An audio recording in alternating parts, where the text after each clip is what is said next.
dealing with a lot of snow and water this morning. CBS 2's Meg Baker is in Manasquan, where flooding has been a major concern. Meg, how's it looking out there?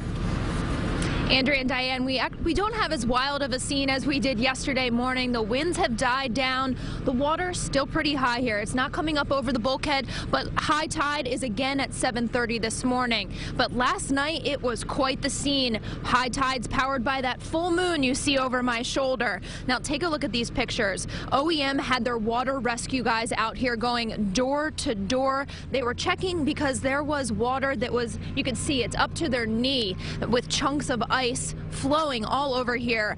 Next to these houses, that not all the houses were raised up, so that's why they were going door to door to make sure that everyone was okay on 1st Avenue, 4th Avenue.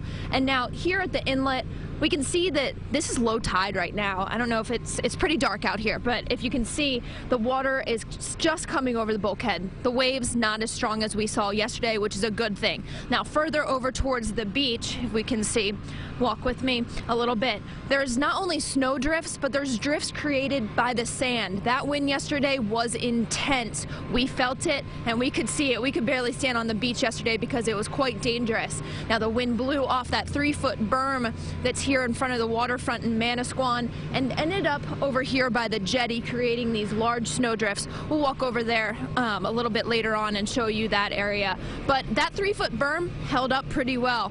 I walked up there earlier this morning and I could see where the waves were crashing, just hitting that 3-foot berm, but it did its job. I talked to the mayor and he said that that was created by the Army Corps of Engineers to hold up to a 100-year storm, or a storm like we had over the weekend.